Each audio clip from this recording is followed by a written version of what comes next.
Welcome, everybody, to another episode of a Can Mayonnaise Kill a Jedi podcast. I am your host, the Artificial Dragon. I'm your co-host, Darth Celine. And welcome to episode 69 of the podcast, everybody. I remember that specifically for obvious reasons. But yes, we have a very special episode for you, everybody. But before we get into that, a quick shout out for the patrons that we have a Patreon at patreon.com/canmail. Once again, that's patreon.com/canmail, where you could contribute to any amount, the lowest being $2 and the highest being $10. We do have a Discord server, which is available for everybody.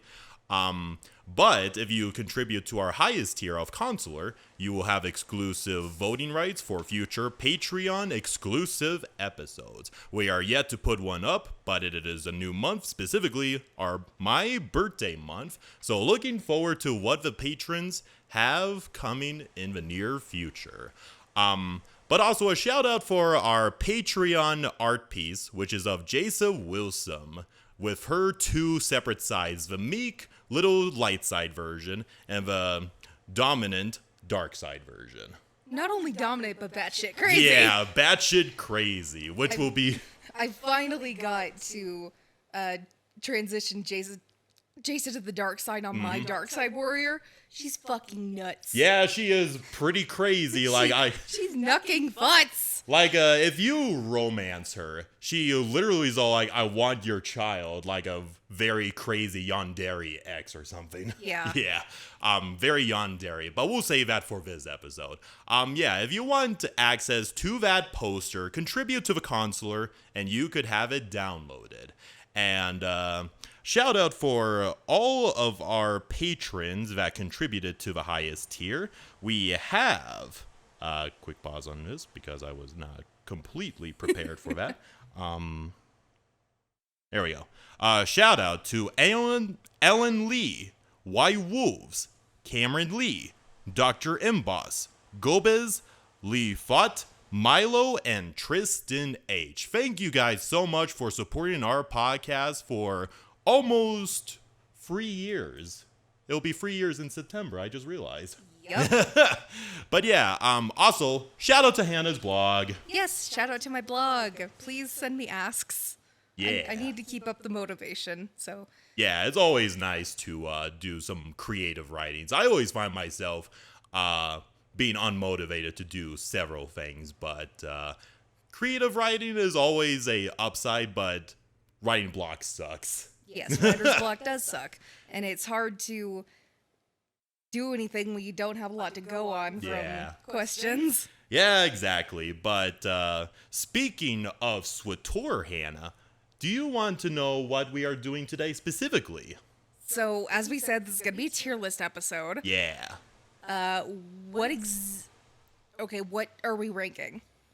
Specifically, Hannah, and I'll put it up on the screen for the podcast episode.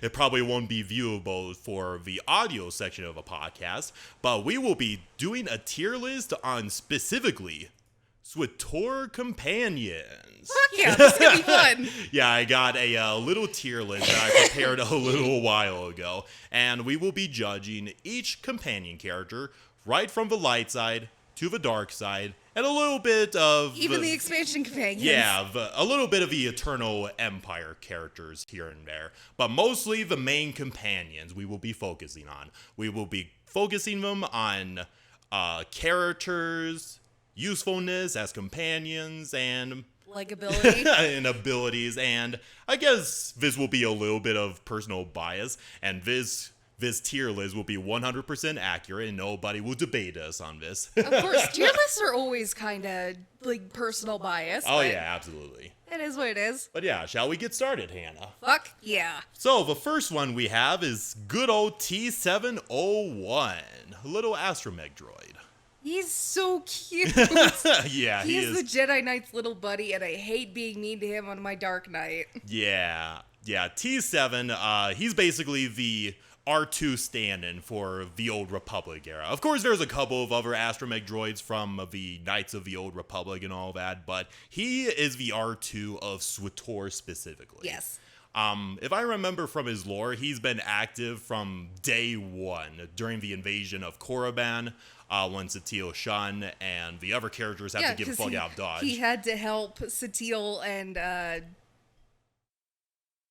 yeah, the trooper. I can't remember his face, but yeah. Jace Malcolm. Yeah, there we go.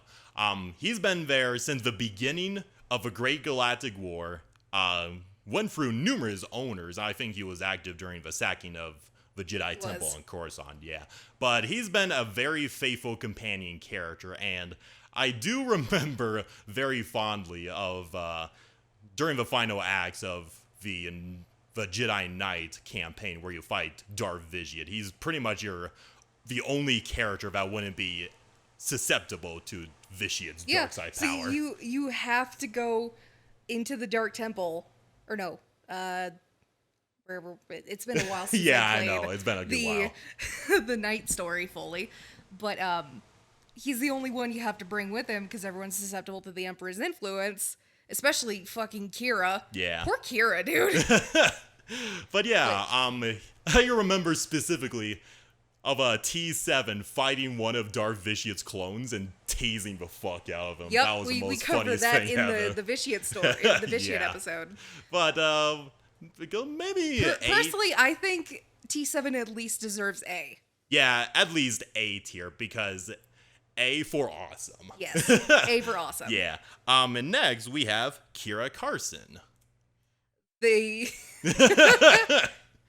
Child of the Emperor. Yay. Spoilers for companion stories, but fuck it, it's a 13-year-old game. Yeah, it has been out for a long ass time, Hannah. I haven't done a lot of playthroughs of a Jedi Knight storyline, but I think she's pretty cool. I like Kira. Yeah. She is okay, so my main Jedi Knight is a female. Yeah. They had more of a sister bond, but I see them as best friends. Yeah. They get along well. They, my knight encourages Kira, tells her to do her best, helps her through losing Master Kawix. Mm-hmm. And I like Kira. Yeah, I think she's a fairly attractive looking Jedi Knight. Have not looked into that romance on my male knight yet, so I should. Yeah. If I do remember correctly, there's like a really heartwarming moment of it's one of the expansions, specifically the one where you finally kill Vitiate for the first time. Yeah, that's after Knights. Yeah. And they have a really heartfelt moment where the main character The reunion. for the reunion. So I think she's pretty good as a love interest character for the Jedi Knight, but I don't have too much of a big opinion on her. But that's probably because I don't play SWTOR that often anymore.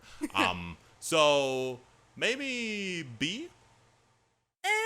I would put her in A tier. A tier, okay. Putting her right alongside T7, A for awesome. Yeah. All right. Next we have good old Doc, Also known as Archibald something Kimball. Archibald Kimball. Yeah, I think it's Archibald Kimball. Yeah. I don't have too much memory on him, so you'll probably have to jog my memory with him. Okay, so I did this romance with my base knight before I got her to the expansions. Uh-huh. He's a flirt. He is such a flirt. And nearing the end of the story, of the companion story at least, you get a cameo from Kaleo. Interesting. He brings her onto your ship, and of course she's an arcanist, and it's like just insulting you for being a goody two shoes, and your knight's just like, what the fuck? So he's basically a ladies' man, is what you're trying to say. But he is also a dedicated doctor, so that gives him some brownie points. Okay. He does help out the Jedi on Ossus at the colony there. Okay. And that's when you reunite with him. Okay. So I'll go with a good old B tier for him. Yeah. All right, and next we have what is Sergeant Rusk. I think this is just personal opinion. Every class has a companion who is not that great compared to. You always have to have one of those companions that's kind of on the side, someone who's unlikable. It's not even unlikable. It's just Rusk is so bland. Oh, of a one character? of those kind of characters. Okay. Yeah. So, anything notable about him, or is he appropriate for D tier, Hannah? I think, personally, I think he's appropriate for D tier, but in the game, everyone mentions, oh, he's willing to do what no other soldier will do. He's willing to take risks and do the risky shit, especially behind enemy lines and stuff. All right, we'll put him in D tier for do For better. now, he deserves D tier. I'm surprised we don't have an F. Well, speaking of, we have Darth Scourge, or Lord Scourge, more accurately. I like Scourge. Yeah, Scourge is pretty awesome. It's a very interesting choice of a companion character for, a Jedi Knight to have. I mean, he gets a expanded character arc for one of the novels where he's basically working on the side of Revan and then had to betray his ass. But yeah, he's the Fist of the Emperor, if I remember correctly. He was another iteration of the Emperor's Wrath. There we go, the Emperor's Wrath, and he's been along for a long ass time. Yes, 500 years. Yeah. He had immortality, and up until the expansion after Knights, cannot remember it right now. Yeah.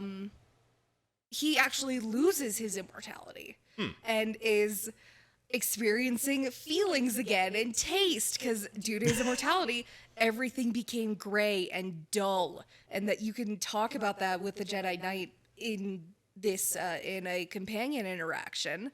And he's just like, after 500 years of gray, dull nothingness, he experiences emotions again, has outbursts, and is like pissed that it's taking so long to find Satil Shan and her students to try and save them from the Emperor and his plague. I'm actually kind of surprised That's fucking character development. I mean, I don't mean to go into the character arc because I think that's fucking awesome, but I'm kind of surprised that when he lost his immortality, that the age didn't catch up to him and just slowly disintegrated. I think Valron at his age still looks on par with Scourge. Yeah, that is true. So I think Sith purebloods can live a decent while, even not immortality. No, that is true. There's a lot we don't know about the Sith pureblood race, but he's still a pretty good character. I hate to do this, but he's an S tier. He's an S tier. Yeah, he's a bro. He's the very first S tier companion character. Okay, we got enough of the knight characters. Let's go to the consulars. And specifically, yeah, Kaizen Fest, if that's how I pronounce it. Kaizen Fest. Kaizen Fest. Fest. F-E-S-S. Fest. The first Trandoshan. Wikipedia right fucking there. Okay, shall we continue on? Yes. Hannah? Kaizen. I think he's a fairly interesting character. Kind of interesting that that your master is friends with a Trandoshan hunter. Yeah, Yuan Par is friends with a Trandoshan hunter. Every single Jedi in Tython is like, what the fuck, why? But Yuan sees something in Kaizen, which, it's nice. It's a good way to kind of break the mold, especially with the Trandoshans. Yeah, because Trandoshans are always portrayed as these super evil bounty hunter-like characters, like Bosk, for example. Yeah. And we got a super honorable warrior who still hates the absolute fuck out of the Wookiees, and the feeling is mutual, but he's a very honorable and loyal companion. He is. You earn his respect by becoming the scorekeeper of the herald of the scorekeeper. Yeah, there we go, because the scorekeeper is the goddess. This is the goddess, yes. I got confused. Yeah, no worries. I wish he could have been developed a little bit more, especially with the Eternal Empire expansion, because you had to go through a long-ass mission to get him, right? Yes, you have, unless you are playing a consular specifically, you have to do a mission where you defeat world bosses, so you cannot do it alone, and you have to get a specific item from said world boss to give to Kaizen to increase his influence. Yeah. What in the fuck were they thinking? You know what? Since I do love reptilian characters, I'm going to put him in A tier. Personally, I would put him in C tier. I'll go a middle ground, B. Okay, that's B a good way. for best. Okay. All right, next we have Theron Cedrax. Theron Cedrax. Yeah, I don't know too much about this guy. He is a scientist on Nar Shaddaa. All right. Who I that's the more confusing part about the consular or companions is like, why the fuck do they even join up with the consular? Yeah, that is I mean, I could kind of understand with Kaizen because he's an honorable warrior, but I don't know too much about this guy, in all honesty. Theron he likes the finer things in life, has a personal robot or AI assistant named Holiday who he is in love with. Interesting territory to cross, Hannah. Holiday is voiced by Tara Strong. Oh. Okay. I mean, like, when you do try to flirt with him, it's a very, very brief romance because he says, "No, I love Holiday." It's like, boy, what? He's a classic simp for his own robot character. Who he Goddamn. created. Okay. He's a little bit interesting in that regard, so I'll put him in C tier. Can do better, but he's pretty kind of interesting for going that path with Holiday. Yeah. All right, next. Zenith. Fucking hate this guy. Okay, he is my Dark Counselor's best fucking friend. Of course he is. Well, of course, Darkseid. He does the shit that no one else wants to do. He's on tier with Rusk, Yeah. but he's a little bit better by trying to make Balmora better.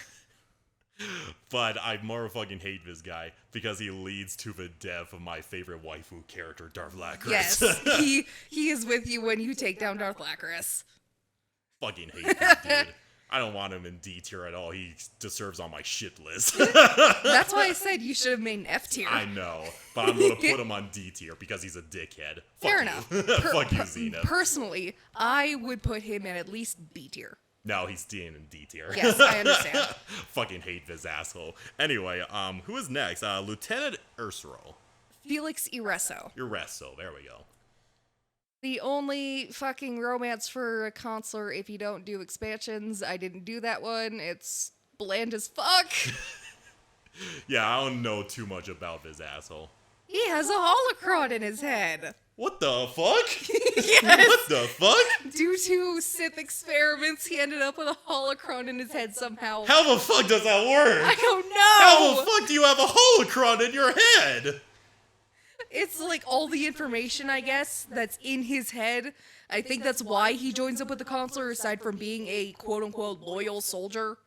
You always have a fucking soldier companion with you, and it's like, stop being so bland! I mean, the more fucking what the fuckery of holocron being in his head is kind of interesting, so I guess he's D tier. He's D tier.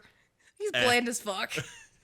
No, I'm putting him C tier because of more fucking what the fuckery of a holocron in his head just makes him more interesting to me, but no higher than C tier. Could do better. All right. Next up, Nadia Grell. Nadia, the only member of her entire race that is force sensitive, I believe.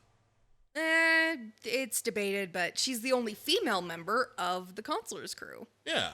Nadia, let me see if I could look up her race real quickly. God damn. And Kira's the only female member of the night crew. Yeah. I mean, I guess she's a little bit interesting. She does become your Padawan. Uh-huh. But you also can have a romance with her, and it's like, oh. Like, why are you romancing your student? The classic teacher and student trope going on here. On my okay. Dark Consular, I did not romance her. Because I was like, I don't like this dynamic. And she's too bright-eyed for me. I suppose. So, D tier then? Nah, she at least goes in C tier. Okay. Do better. Yeah. Could do better. Could do better. All right. Next is the Trooper. The Trooper Companions. Yeah. Eric Jorgen. Eric Jorgen. This guy has a massive stick up his ass. He is an asshole. Oh, man. My trooper calls him her grumpy kitty. Grumpy kitty. Yes, which I is did that very romance. appropriate because he's a Cathar. Yes. When I encountered him as my trooper character, he's always talking down to you because, well, he's your superior, obviously. Well, he starts out as your superior, then gets demoted, you get promoted, and if you choose Alara as your XO, he's even more pissed. Hell yeah, and it's so fucking satisfying to rub it in his face when he was talking down to you. Yeah. Like a motherfucking angry kitty. He is an asshole. He is an absolute asshole, but that makes him so much better as a character. But to be fair, he did get the short end of the stick. Yes, he did. He got shafted. And he does finally become CEO of Havoc Squad after the whole debacle with Zakul. That is very true. And I remember there's a specific mission on Zakul where he does his infiltration mission. Like, in the start of that mission, his crew is in hiding, and then he pops out because reasons. He's like, when he sees the trooper again, he's like, "Is that you, sir?" Yeah, it's pretty cool. I also like the unique dialogue options he has, where it's like, I believe if you go there as the Imperial agent, he talks about, wow, I've only heard stories of your exploits, but to see you here in person, it feels a little bit awkward. And with both Sith, it's like, what the fuck are you doing here? Also, additional points for how he reacts towards his potential love interest in the trooper. No, his wife. Yeah. She He's even like, says, "Oh my God, you're here." I'm your wife, not your CO.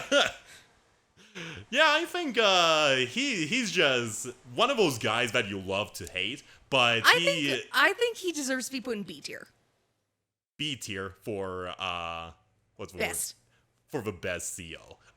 But anyway, next is Alara Dorn, Dorn, my personal waifu. Aside from Lacras. Yeah, she is awesome. I don't know, I have a type for some reason. Like, she has her eyeshadow. She's speaking in a she has an Imperial accent.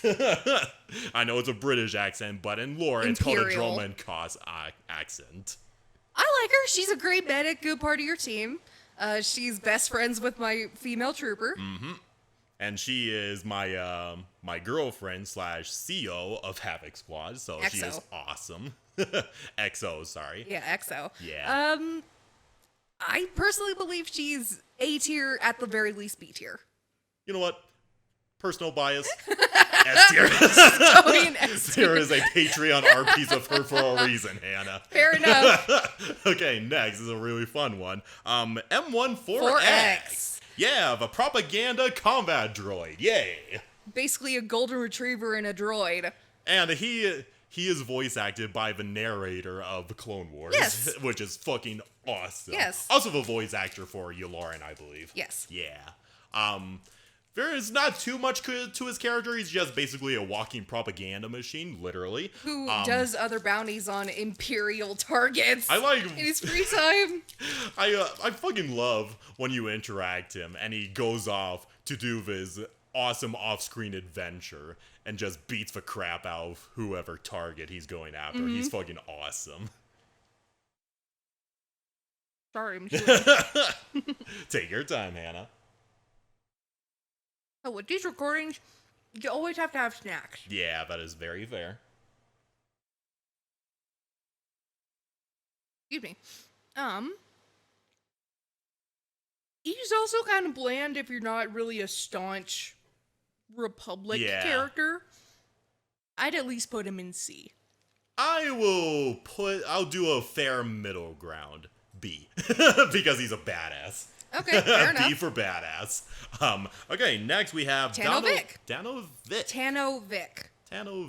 He's kind of an interesting character because I think he was a former Republic soldier turned terrorist leader or something. No. He was a Republic soldier who got dishonorably discharged. Oh, yeah, from and the he's military. an explosive expert. Now I remember. He's your explosive expert. But he leads you on a wild fucking goose chase over Balmora just to go recruit him. More fucking reminds me of another companion character, which we go to in a little bit. But yes, he leads you on a more fucking wild goose chase. Just to track him down. And then you say, I make the orders here, you're back in Havoc Squad. I think welcome to the fucking team. Yeah, he's a classic... he's an asshole character. He's an asshole character. But I think he's fairly interesting because he does all these shady He's the dark side character in Yeah, this. he is. With the trooper. Which I think adds a little bit of a better dynamic when he's around. Because he gives you those options like, hey, I'm the explosive experts, but we could do things a lot quicker if we go down my path. If we do it the brutal way, we'll get it done better. Yeah. So I think he's going to be my Dark Trooper's best friend. Yeah, I could see that, absolutely. I'll probably go into maybe C, B tier. I'd put him in C. He's okay. Can do better. Alright, next is the adorable Yoon. I do not like Yoon. Oh, why? Blandest character ever. I mean, I think he's pretty interesting as the tracker character, as with all The Gans Findsman, are. yeah. I don't find him very interesting. You don't have any more to say about him? Nah, and his recruitment mission for Knights is a fucking slog. Well, I think for me personally, I love the Gand as a race, and he's I know you do. Yeah, he's got the classic Findsman thing because he's slightly force sensitive, and I think that's a very interesting aspect of the Gand. Mm-hmm. I'll go with a fair middle ground for you, B. Fair enough. Anyway, and Moving now on we to go the into the smuggler. smuggler, and the first one is Corso Riggs. I could tell by that little sound that you do not like him that much. Picture a milady Uh-huh. person. You know, not incel, but, Yeah. you know, white knight. That is fucking Corso Riggs. He's the classic side character who's being the classic boot kisser, right? Yes, he is naive as fuck. Yeah. I mean, you have to clearly kill a Sith woman on Tatooine who is trying to kill you. Mm-hmm. And when you do kill her, he's like, why'd you kill her? He doesn't like you hurting women. And even if you are a woman, it's like, boy! Boy! Women can be evil, you naive bumfuck boy! Poor dude. So, D tier then? Yeah, he's D tier. Okay. Not the greatest romance in the game either. Alright, next we have Baldar. Yeah, the classic Wookiee he's your character. Wookiee. Yeah, he's a Wookiee character. I believe he's also a former gladiator. Yeah, and on Zakul, he owns the cantina that runs the Arena Grand, where you play as the mysterious stranger. The mysterious stranger. It's exactly, they just ripped it from Knights. Nice. And nice. it's actually pretty cool, but it's a bit of a slog. But yeah, Baldar, he's clearly the Chewbacca stand-in for the smuggler race. Class. You save him from a hut on Nar Shaddaa, and he owes you a life debt. Classic Wookiee stuff. Maybe C tier then? Yeah. I'll go on C tier because He's good muscle for the smuggler. yeah, could do better, but very appropriate for a Chewbacca stand-in. Mm-hmm. Okay. Next we have Risha. Yeah, she has the same motherfucking hairstyle as Lacris, which puts her way above C and D tier for me. Go ahead and tell me your personal thoughts. Okay, Queen, or quote-unquote Queen of Dubrillion. Mm-hmm. She inherited the throne from her father, Nokdrayan, who was an infamous pirate. Of course. And you spend most of the first part of the smuggler story finding Nokdrayan's treasure. But you don't find out Risha is Nokdrayan's daughter until she unfreezes him from carbonite. And that's the carbonite panel you see in your ship's cargo hold. Mm-hmm. Yeah, you're wondering the whole time, who's this frozen dude? Turns out that's her dad. Plot twist! Yeah, I mean, I had canon that she's my smuggler's best friend. They get along great. Okay. So I personally think she goes in B tier. All right. You know what I said about the Lacris hairstyle, Hannah? Mm-hmm. I'll put her in A tier. And nobody will ever debate me on this. Fair enough. All right, next we have Akavi Spar. Hey, the Zabrak of the entire campaign. And companion design. Mandalorian. Yeah, Mandalorian. And we'll get to another one in a little bit. But yeah, I don't know too much about this guy, so indulge me, Hannah. Okay. I know that her clan was gunned down by a corrupt Imperial on Balmora, I believe that's when you meet her. And while you're just trying to do something else completely fucking different, she's lurking in the shadows helping you because you both have to take down a certain corrupt Imperial. Yeah. And she's pretty cool, I like her. She really teaches the smuggler about the Mandalorian traditions. Very interesting. Yeah. I mean, that's where you learn the children's recitation of the Rissel Nair. Huh. Okay. So a lot of she recites neat it to you. Yeah. A lot of neat little Mandalorian lore implications with her. Yeah. Okay. I like her. I'll go put her into B tier. Yeah. Because she, along with Yoon, gives you nice little insights on both of their cultures, so I like that. Yeah. Okay, next we have Gus! Gus! Gus Yeah. Tudo! Yeah, the only Mon Calamari companion of the entire game.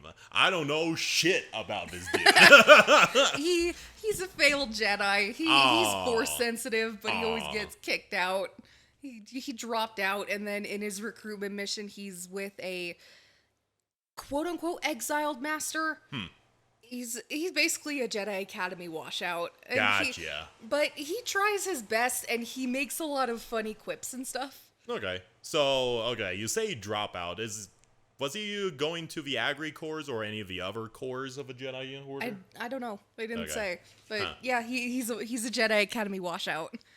Okay, I'll put him for C tier for calamari. He does have a specific charm to him. Yeah, he does. He makes you laugh, and he's just a lovable dork. That reminds me of a certain former co-host. Yes. So I'll go B tier. Yeah, Gus All is right. at least B tier. All right. Minor one, C2. Who's pretty... Fuck this droid! I hate this droid! Why do you hate this droid? He's annoying! Talks to you every time you go onto the ship, and it's just like, shut up! He's just doing his job. I don't care. Okay, clearly D tier then. Alright, cool. That's it for the light side class. Now we go into the good stuff. Fun fact. Fun fact, C2N2 is all Republic classes. Yeah, he's an all Republic. He's your SIPS droid. I know he could technically come with you on the ground. I've seen that numerous times before. There are achievements that you can get for just having C2N2 and RV28 as your companions. Yeah, I've never summoned them because I like my own companion characters, but I know that was always an option you could do. I think for achievement grinding, I'll eventually do it. Alright, next, for the dark side Best companions. girlfriend! Yay! Best waifu, arguably, of the entire game. My light side warrior's best friend, my dark side warrior's slave. Also, it doesn't help. It breaks my heart shocking her. Aw. Yeah. It also helps that she's voice acted by the one who voiced Padme in the Clone Wars. Yeah. She's a former slave, obviously. A treasure hunter. Yeah, a treasure hunter. She's seen a lot. She has definitely seen a lot. And depending on choice, she does die. Yeah, unfortunately. In Knights. Yeah. Galen stabs her neck. I like how, I don't know why.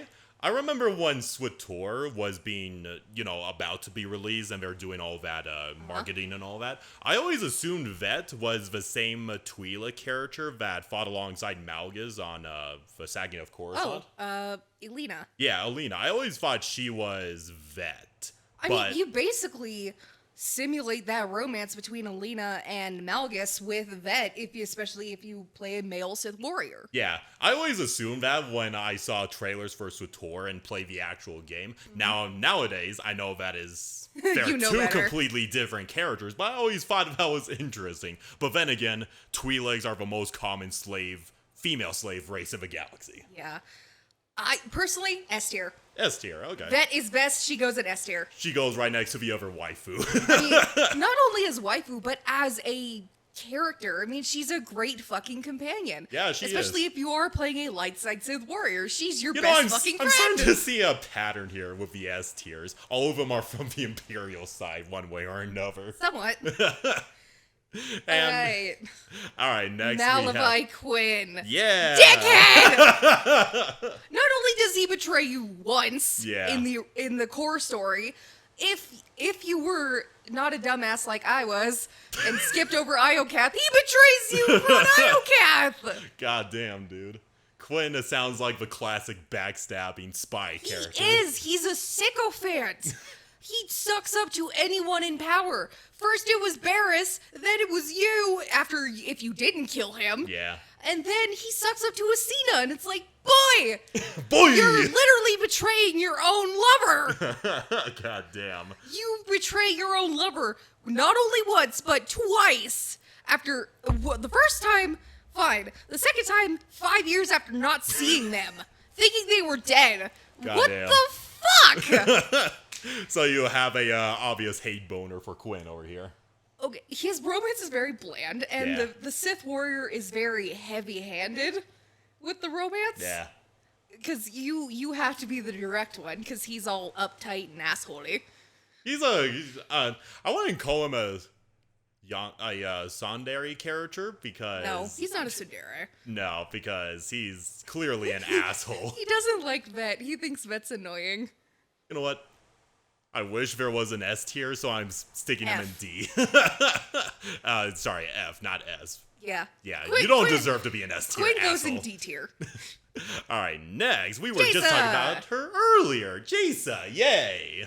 You should have done light side and dark side. Well, okay, fair enough.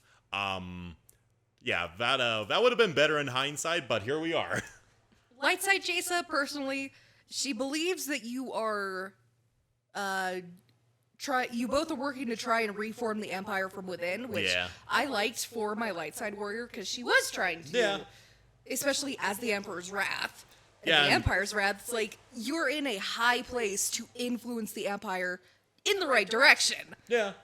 So light side Jaisa and light side warrior work together. Yeah, that is true. Dark side Jaisa is batshit fucking nuts. Yeah, like I mentioned before, she literally, I want your child master. She wants to have your babies. Yeah, she is a classic yandere And if you threatens go dark to side. kill any other lover that you Oh, have. yeah, she is a classic yandere if you persuade her to join the dark side. Yep. But I do like her unique ability that she could literally see your side of the Force. Yeah, so to she speak. sees your intentions Yeah, within the that's Force. entirely the reason why you are tasked by Barriss to track her down, because she has this unique ability to track Force users. Yeah, originally, and this is just from recently getting her on my Dark Warrior, Barriss said, okay, go kill her, and killed Nomenkar. You never do. When you take her, it's like, okay, it's Barriss like, okay, welcome. Enjoy your new life as an apprentice. Like, okay, what? I think she's fairly interesting. Unlike most companion characters, which stay pretty much the same, I do like the I do dynamic. like her unique light or dark side tone. You know what? I'm gonna put her in a good old She goes A in A tier. tier. Yeah.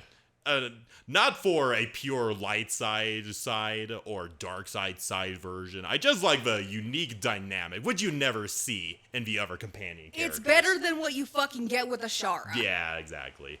Wait until we get to her. Yeah, which will be in a little bit. But next, we do have Lieutenant Pierce. Pierce. I I don't him. know shit about him.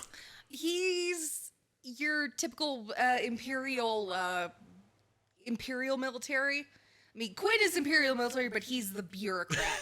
I'm just gonna bump him up real quickly.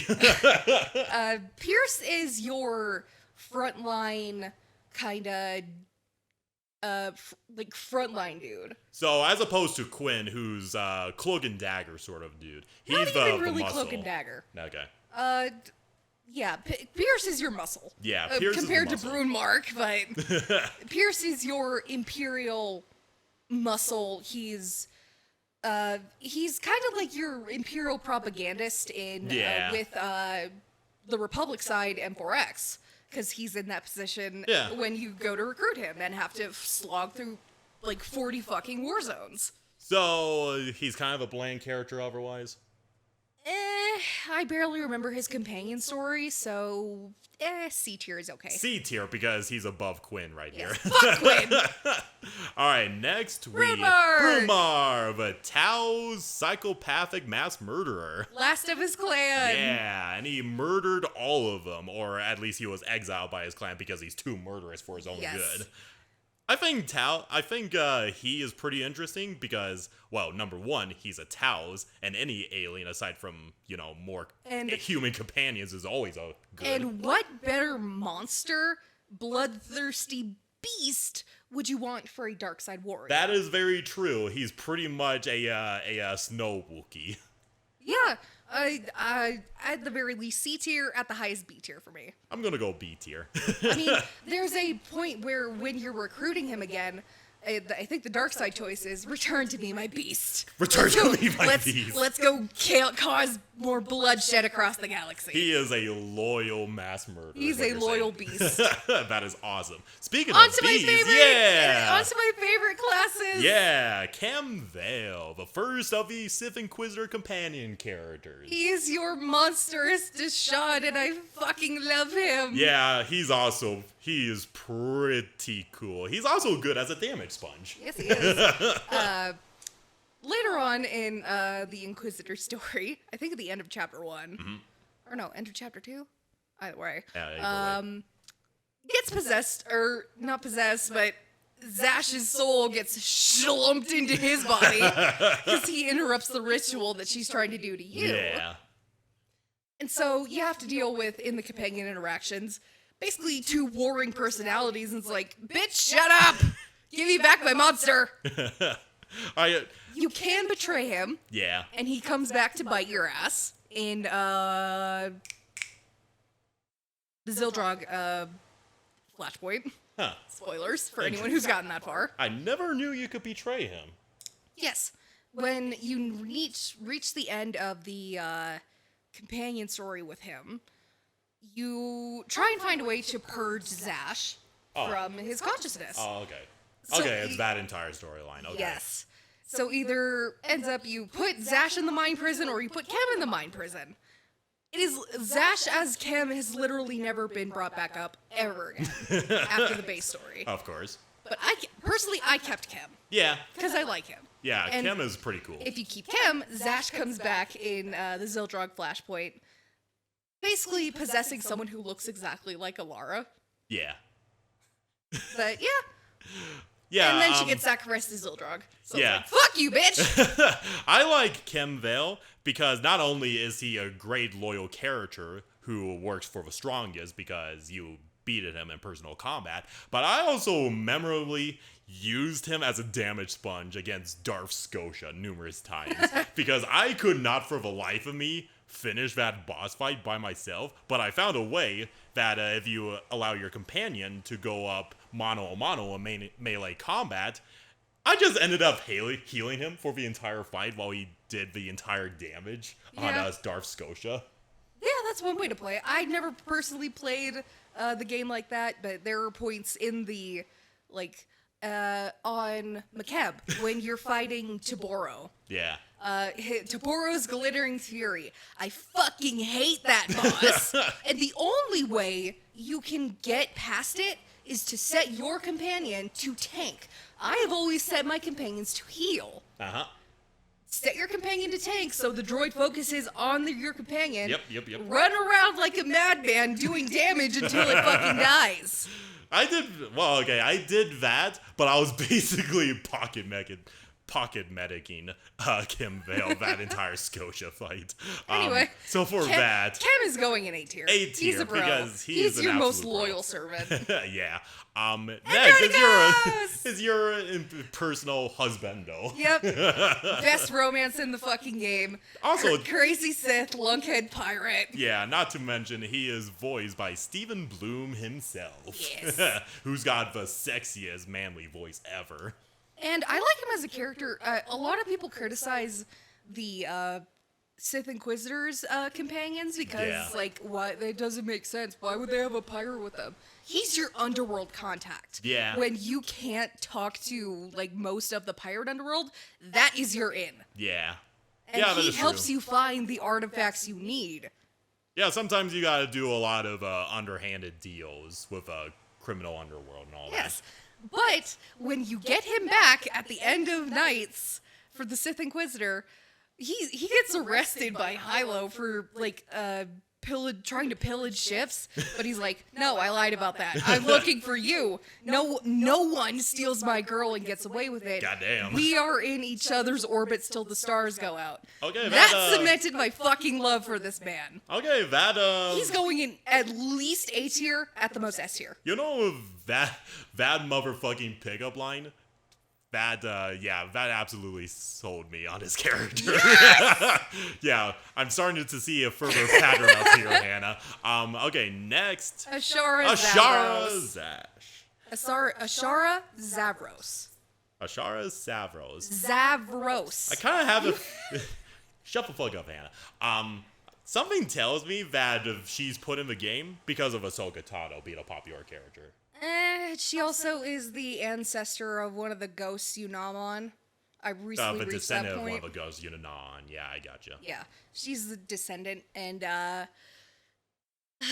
worst fucking possible way to get an apprentice. Because you accept her as your apprentice, try to turn her to the dark side, and she's still like, no, I want to be a Jedi. Bitch, you're working for a Sith!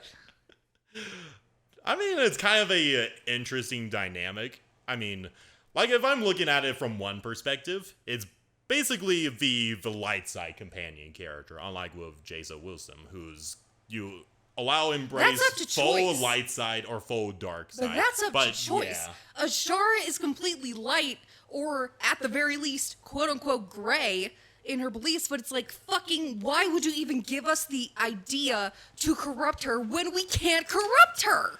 I mean, on one side, it's kind of an admirable character trait, but on the other side, she's pretty much diet Jason Wilson. Yeah, she's diet Jason.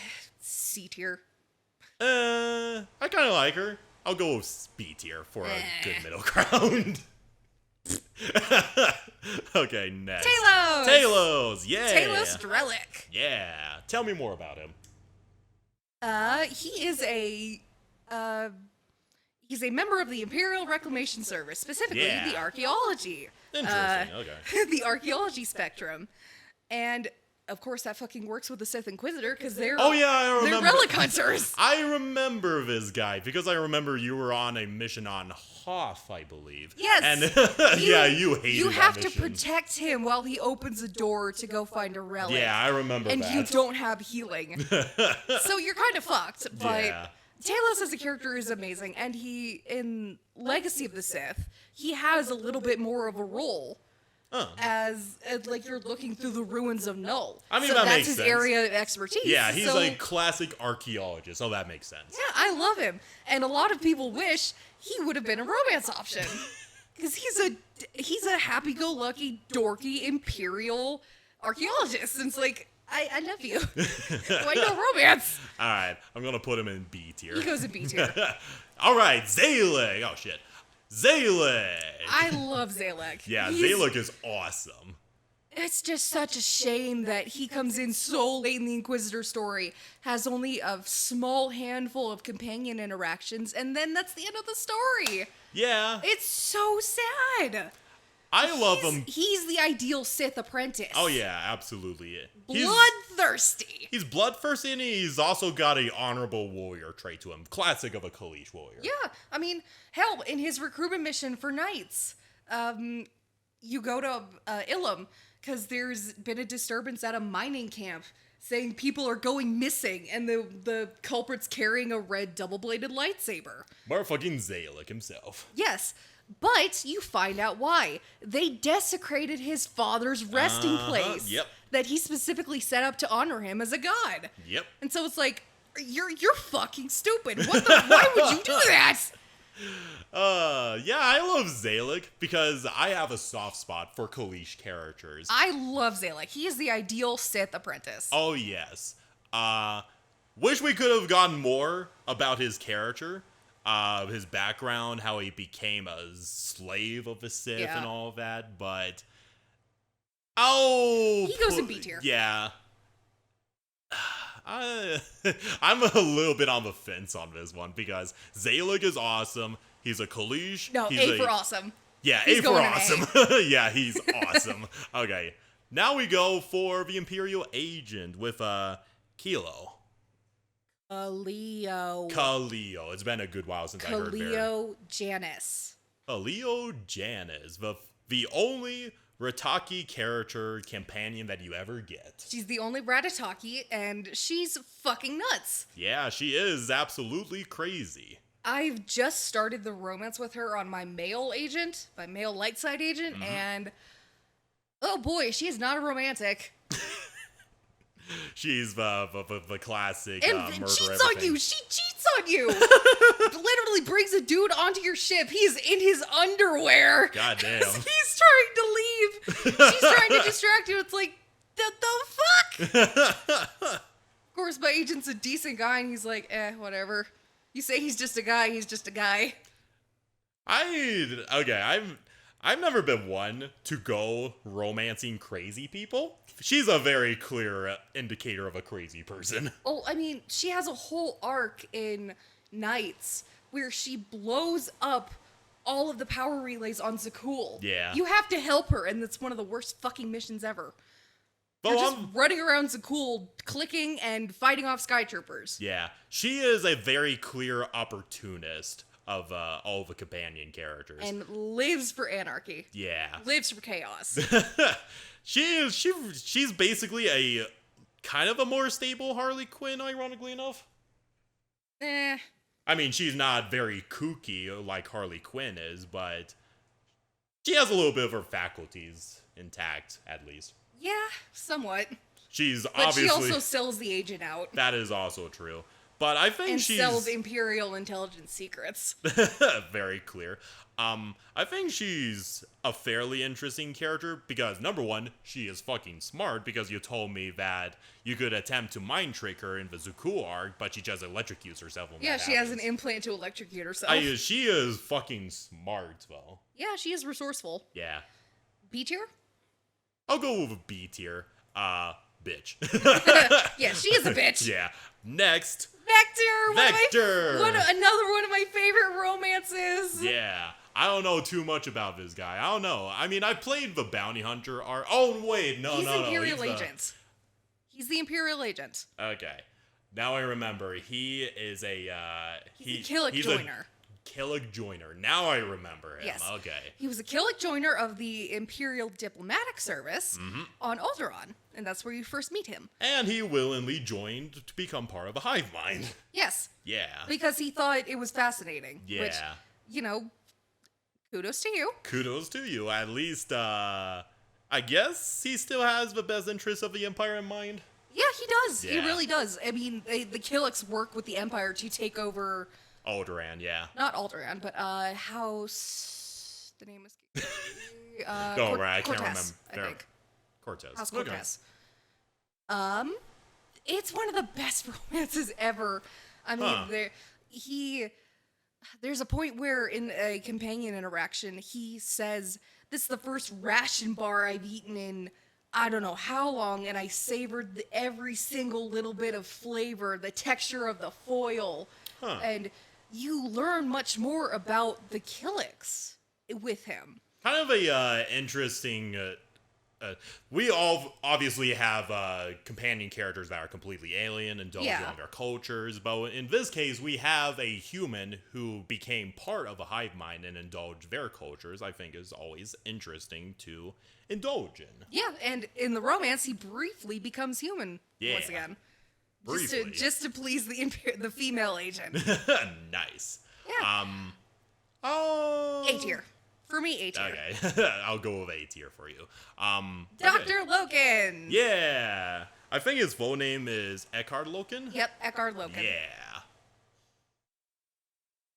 Imperial scientist, formerly a fixer and a watcher.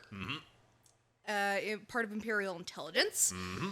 Has a strain of the rat ghoul not the rat ghoul virus or the plague, but he was got rat ghoul DNA in him. Okay, yeah, he was formerly infected by the rat ghoul plague, wasn't he? I don't think so. I need to actually pay attention better to his story, but he can turn into a rat ghoul. He only does it once in the fucking story. He's infected by lycanthropy, dude. Essentially, yes. It only happens once in the fucking story. Okay. Just for that, we want to put him into C tier. Yeah. Right next to Vismar, fucking living holocron asshole. Yeah, right. Logan's decent. He's C tier. Yeah. Ensign Reyna Temple. Yeah. She's essentially your apprentice. Interesting. I've never made it that far in the agent storyline, so indulge me. Okay, she works for the Ascendancy. Nice. Always gotta put in a Chiz allegory somewhere. Well, she works for the Ascendancy. Yep. Her parents were formerly part of Imperial Intelligence. I think her father was a Cipher. But she's force sensitive. Her dad didn't want her being sent to the Sith, so he ran. Got killed. And she somehow ended up in Chiss space, where the Chiss surprisingly accepted her. Despite being force sensitive, that's interesting. Yeah. Considering how Chiz act towards force sensitive, outside of canon, but yes. I mean, she literally holds a respectable position in the eyes of an aristocra. Yeah. That's gotta say something about her and her abilities. I mean, when you bring her onto your ship as an actual companion, she wants to learn from you on how to be a good agent. I mean, she's asking you, how do I improve my techniques? How do I do this? What do you think about this? And my agent was like, okay, your form could work. Your form could do better, but yeah, like essentially agent's little sister. Okay. I mean, I haven't experienced. You have no opinion. It's just going right over my head. But she has an interesting design.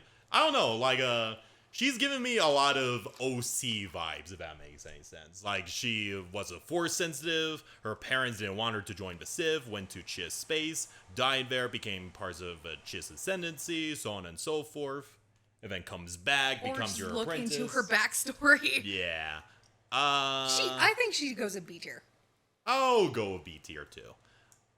Scorpio! To round out the Asian companion, Scorpio! Yeah, she's actually pretty freaking interesting.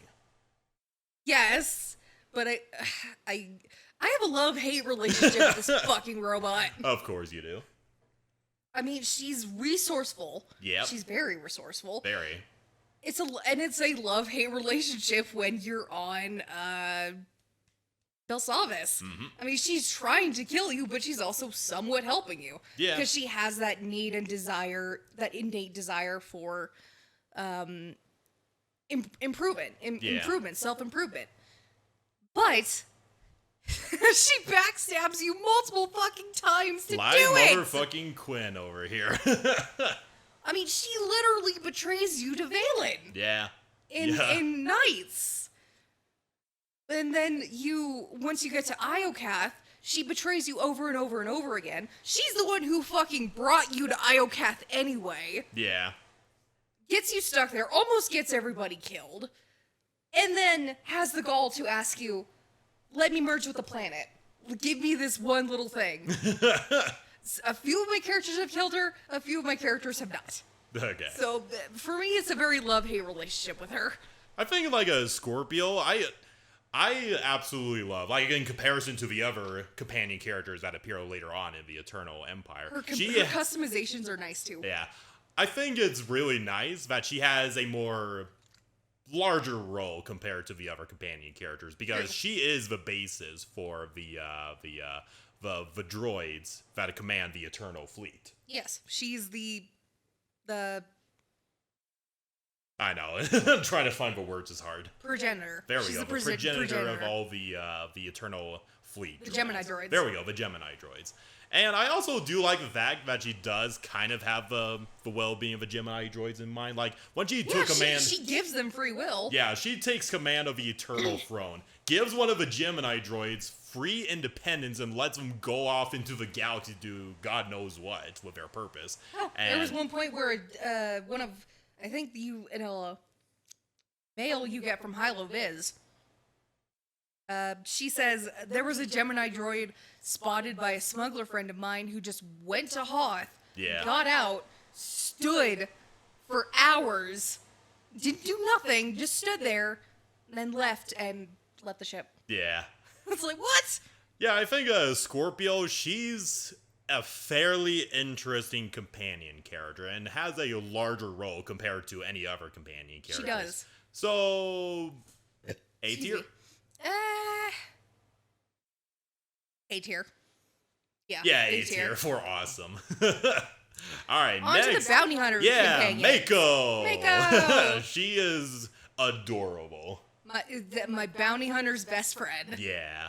Yeah, Mako is kind of interesting. Like, she okay, we do have the clear indicator of a naivety character over here, like, she is naive. She's very naive. Yeah, like, okay, whenever you do evil things, like execute somebody, she always disapproves of it. Yeah. But the one time she actually approves of you being aggressive is when you beat the living crap out of that Terrell Blood and the Alderaan Noble. Yeah, she absolutely approves of that because he's clearly an asshole. He's a dick.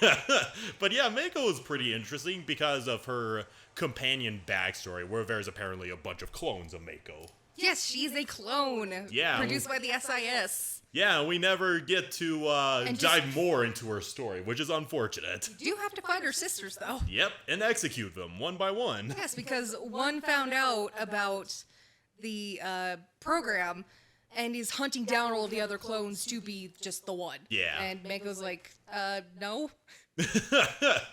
But yeah. No. But yeah, like motherfucking, you finish her companion story. The SIS overseer or whoever was all like, "Hey Mako, it's good to see you again." Blah blah blah. And she obviously has no idea. She's got no love lost for this guy. Yeah, and then like it's never talked about ever again. Yeah, true. But there is a nice interaction on the consular story. Kaizen calls in a favor with Mako. Yep. And she shows up. Yeah, Mako, she's an adorable character. Kind of, I mean, I don't know how old she is, actually, but... She's young. She's fairly young, but... it's kind of a middle ground when you romance her, but I think she's adorable. Yeah, she's, for mainly female players like myself, she's a great little sister character. Oh, yeah, absolutely. At the very least, B tier. B tier it is. Yeah, I approve of her. Yeah. Anyway, this motherfucker. Galt Renault. This motherfucker. You don't like him? He has sent me on a motherfucking wild goose chase on Tatooine. I get his ass at a bar. He's like, sucks to be you, bye. He sends you on this motherfucking wild goose chase. He's all like, hey, I have a clone because I think you... go after him he's because a bounty. He's a bounty. He sends you on a wild goose chase. You finally corner him. He's like, okay, hang on. I have a clone. You could... Let's pull the fleece over their eyes. He's a con man through and through. Yeah, exactly. He has a clone. He's like, okay, you're here for the bounty, okay? Here, how about you have my clone instead? Summons the clone. But I was so motherfucking pissed off, I just unloaded my rounds into that clone and goes like, I didn't know you hated me that much. I'm like, yeah, because I motherfucking do, you asshole. Okay, my light side bounty hunter does not like him very much, but she cooperates with him because, like, mutual respect. Because, Mandalorian. I will My dark side bounty hunter, though, they're best friends. Of course. I motherfucking hate this asshole's guts because he sent me on a motherfucking wild goose chase across Tatooine, facing numerous sand people and all that shit, and he gave me a choice of, hey, clone, I could be useful to you, just kill the clone for me. I'm like, okay, cool. But I do like how slick he is, at the very least. He's a slippery motherfucker. And he is very useful for criminal connections, so I'll give him that. But he is a character I absolutely love to hate. Yeah. Tier? I'll give him B tier. You know what? I like Mako more than him. No, I'm gonna switch it out a little bit. Mako's A tier, Gold's Yeah. B tier. Fuck you, Gold.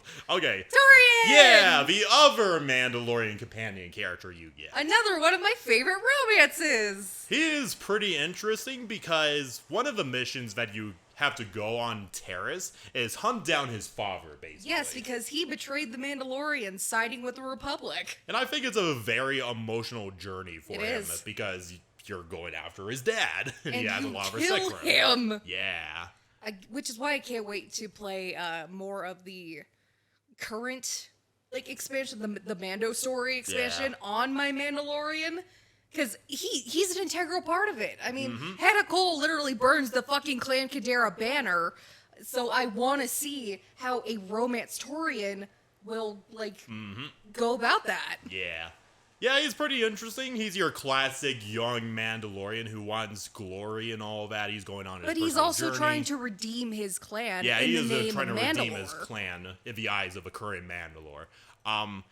And I think, one of the choices that you go on the Eternal Empire storyline is choosing either him or Vect. Yep, either he dies or Vet dies. And I think, yeah, he would have wanted to go out the way of a warrior, at least. True. He does kind of chastise you when you go after him. It's like, fucker, I'm a Mandalorian. Just let me die here. So I think he deserves A tier. He deserves A tier. Absolutely. All right, next one, the most adorable one, Blizz. Yeah, the only Jawa companion you could get in the entire game. Yes. He is adorable. He's adorable. He's I think a salvage runner, a scrap Yeah. runner, and also a mini bounty hunter. He's got his own little bounty hunting crew. Yes, he does. He's in a motherfucking cage when you encounter him, Yeah. and even in the cage, he just slips out. he manages to slip out and steal a bunch of shit. He's a slippery little shit. I love him. Yeah, he is. And when you free him, motherfucking Mako is like, "Oh, he's adorable. Can we keep him?" So just for the adorable factor alone, He's going in A tier. A tier for awesome. Good job, Blue Guy. Anyway, and going on the other side. I know you He absolutely. doesn't even deserve D tier. I know you absolutely hate this guy's guts. Skadge. Skadge. Just the name just emanates. I mean, to be fair, he's okay for muscle. Yeah. But that's it. Yeah, I remember when you first encounter him. He holds somebody hostage. I Yeah, think it was the person that you're trying to go after on Yeah.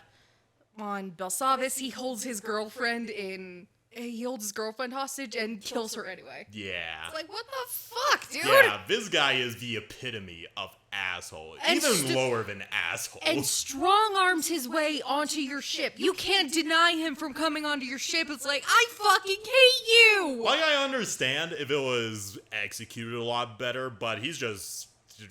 He's an asshole! There's no question about it. This guy is your companion. No ifs, ands, or buts. F tier. Yeah.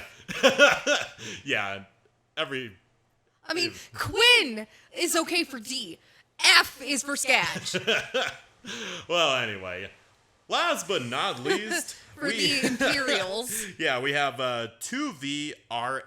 Your protocol droid for each one of your ships. For the Imperial ships. Yeah. He's okay. Still annoying just like C2N2 is. But at least he recognizes your power and is like, okay, cool, don't deactivate me. Okay, so C tier for him. C tier. Could do better. Okay, and... These are expansion characters. Yeah, HK51. That mission. I have not completed that mission. I have not gotten this companion, so I cannot actually form an opinion. That is fair. Because you have to hunt for the HK parts all across the galaxy. And do a lot of parkour. Yeah. I don't have too much opinions on him. He's just basically an HK47 poppin'. So, just because I love HK47, C tier. Okay. Next, Tree! Homicidal Murder Bear! Yeah, from little motherfucking Ewok bounty hunter. Yeah. Easily B tier. Really? Yeah. Okay. I mean, number one, I wish we could have gotten more of her character because she's super fascinating. You only get, like, what, 3 missions with her? You get, I think, at the most 5. I think. Yeah. But she does show up in nights after you build your base on Odessan. Ooh, nice. She shows up in the cantina. Nice. Very, very on brand for her. Yes. Enjoying all the luxuries that the wider galaxy has to offer. All right. HK-55. A tier. Why A tier, Hannah? He's a great. I mean, he's kind of bland with the voice modulation stuff, but he's still. He could show sarcasm, just like all the other HK droids. And I think this one's a little more homicidal. Well, yeah, all HK droids are homicidal, Hannah. That's just on brand for their model. To be fair, HK 55? 51. HK 51 sacrifices himself to save you from Arkin. Fair enough. I do like that one scene I remember off the top of my head on at the Endless Swamp, where it's just a classic scene where he's going after the little creatures. He's going after he's creatures. just doing the classic dun dun dun dun dun dun. And also doing a tallies like 21, 22, 25. All right, A tier for him. is just like, shut up. Yeah, HK-55 is going to be an A tier. Yes. All right, next. Lana! The Sith waifu! Yeah, the Sith waifu, aside from Lacris. No. I don't know too... I mean, okay, I know a little bit of her character. She's oddly more open to the light side than most Sith, but she's a pragmatist. Yeah, she's a pragmatist because... Yeah, she's one of 2 loyal side characters that sticks with you and is the one that liberates you from Carbonite. Yes, she saves you from Carbonite. Yeah. And first you meet Lana in the Shadow of Revan expansion. She's the aide, and I think, she's the aide of Darth Saravan. But plot twist, he's one of the Revanite commanders. Yay. Along with the Republic commander. Gotcha. And just so much character development comes from her, and she's just so great. And she is married to my Jedi Knight. Of course, my female Jedi Knight. Is she one of the characters that you could romance with as a woman as well? Or yeah, okay. Okay.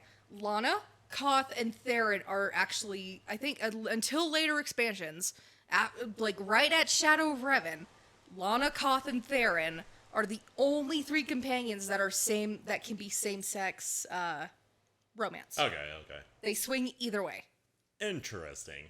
Okay. I haven't encountered her because I haven't reached that far in SWTOR. You need to play Shadow of Revan then. I know, Hannah. I'll get there eventually one of these days. But based on what you have said and she's by your side up until this current expansion. Yeah, most of your companion characters. You completely. Most of your companion characters don't even go that far. So just for that alone, A tier. Lana deserves A tier. Next, Theron. Crap. Theron. Theron Shaw, the bastard child of Satele Shan and Jace Malcolm. Yeah. If you've played the Iocath arc, you know what happens. Actually, I do not. Indulge me, Hannah. He betrays you. Oh, of course he does. Yep, he goes undercover working for the cult of Zildrog and betrays you. But it turns out he was doing a whole double agent thing, and you can either let him live or die at the end of the Zildrog flashpoint. I'm a sucker for having all of my companions, so my dark side Inquisitor let him live. Interesting. Oh, my light side consular has romanced him. Oh, okay. So, you're thinking A tier? Yeah, A tier. Alright. It was very sweet when he betrays you on Umbara, that even after he betrays you, the romance character can still say, I still love you, Theron, no matter what. Yeah. So it's that last kind of effort's change your mind about this. Yeah. But, he's a spy, so it comes with a territory, Typical I suppose. spy. Yeah. Typical spy. At least he did it with good intentions, unlike motherfucking Quinn here. Yeah. Okay, next. Koth Vortana. Koth Vortana. I fucking hate this dude. kill him every chance I get. Of course you do. Yeah, this guy is like a basic simp for Valkorion. Yes. Telling him how good of a leader he was and all that shit. He strongly believes in Valkorion and wants to protect Zakul, which, I get. Yeah. But don't suck Valkorion's dick. Like you are right now, Hannah? Shut up. If anything, you and him would be best friends. Kong is a dick, and his romance is one of the more blander ones because you hardly get any scenes with him. My smuggler romanced him just so I could try and see how that romance turns out. Nah, I was not missing shit. I remember when you were playing SWTOR at my place a while back, and you took his motherfucking clothes from him. Yeah. The next time you meet him, he's just decked out in his undergarments. He's It's just so got his underwear hilarious. Like, you're so shit you don't even deserve clothes. You don't deserve clothes, motherfucker. Okay, well, stick him in D tier. He stays in D tier. Next, last but not least. Senya! Yeah, Senya, the wife of Valkorion. Consort of Valkorion, mother of Arkin, Valen, and Thexan. Yeah. Also, Mom! She's... I would call her a MILF, even though you can't romance her. I know, you can try. You could try and flirt with her, but she just politely shakes it off. Yeah. She's still very in love with Valkorion, which sucks. Yeah, it kind of sucks because Valkorion can't feel anything. Yeah. But she tried her damnedest to get her kids to come with her. Yeah. They all told her that she was weak and a fool. I remember that cinematic trailer where she goes on a full-on duel with a bunch of Knights of Zakul to get her daughter back from Nathema. She tries to get her off of Nathema. There we go, Nathema. But it was all for naught in the end, and she had to get the fuck out of there. Yep, it's so sad. Senya's, she's one of my favorite characters because of her just sad story. Yeah. She had all of this. She had love. She had a family. But as soon as it started going sideways, she wanted to do what was best for her children. But they all told her no, and okay, what's best for them is for me to leave. Doesn't she technically backstab you when she came across Arkin and basically left? She saves him. Yeah. He's about to die. She saves him and is like, trust me on this, I can get him to change. Yeah. So either you try and shoot them down, which is the dark side option, or you let them go. Yeah. That's the light side option. Yep. I've only killed her on 2 runs, and it broke my heart to do both. Fair enough. All right. I've never played this. She's a Oh yeah, she was also. She's a gold star level enemy if you Yeah. choose to kill her. Yeah. Her fight is so fucking hard. Yeah. I don't have any personal experience with her, but based on what you said about her. Senya goes in A tier at the S tier at the highest, A tier at the lowest. I'll go A tier. Fair enough. Only because I don't have much experience with her, because I haven't reached that far in SWTOR. But yeah, that is all of the companion characters. Like I said, with S tier, I'm seeing a pattern here with a lot of Imperialish characters. So just to recap, we've got Scourge in S tier. Okay. Alara Dorn. In S tier, we have Scourge, Alara, Dorn, Vet, Andronikos, and Lana. A lot of them are husbando waifu characters. Absolutely. Can you remote him? I think you can. Okay, 2 husbandos and 3 waifu characters. Fuck, am I gonna have to make a whole nother a female Jedi Knight just to romance Scourge? I'm interested to see how that goes, Hannah. Interesting. Yeah, it would be. But yes, Alara Dorn, supreme waifu character. I wish motherfucking Lacris was a selectable companion character because I love her so damn much. And yes, A tier, T7. Kira. Risha. Jaisa. Kem. Zalek. Vector. Scorpio. Mako. Torian. Blizz. HK 55. Or no, that's 47. No, that's HK 55. Okay. Theron and Senya. Uh-huh. In B tier, we've got Doc, Kaizen, Eric, MK4X, Yoon, Akavi, Gus, Brunmark, Ashara, Talos, Kaleo, Reina Temple, Galt, and Treek. Or fucking go, you motherfucking asshole. Making me go all the way across Tatooine for your snivelly ass. Okay, anyway. In C tier, we've got Theron, Felix Arreso. More fucking a living holocron in his head. Yeah. Nadia Grill, Tano Vic, Baudar, Pierce, Loken, RV-28, and 51. Yeah. And of course, in D tier, we've got the shittiest characters. Rusk, Zenith, Corso, C2N2, Malavai Quinn, Skadge, and Koth Fortana. Yeah, if I could, I would put Skadge at the very bottom. He deserves F tier. And more fucking Zenith. Thank you, asshole, for killing my favorite waifu character. Fuck you, bitch. And this tier list is absolute. Nobody will ever question us at all, Hannah. Oh, just wait. Yeah, I'm waiting for Just that. wait.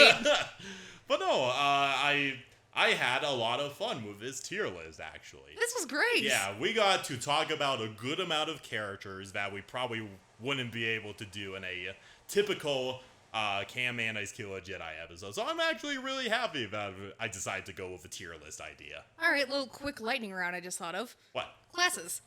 Oh, Rate God. the classes. God damn, okay. Alright, quick lightning round. For the light side, we do have Jedi Knight. Jedi Knight story is at the very least A. A tier, okay, fair enough. I mean, it's typical savior, you know? Yeah, that is true. You're the chosen one. Jedi Consular. B to C. I'll go with B, because at least we got a Trandoshan character who is awesome. Personally, I like the diplomacy about it, but some people think it is one of the more lacking stories. That is true. Trooper. D. I personally will put it in B tier because of Alara Dorn.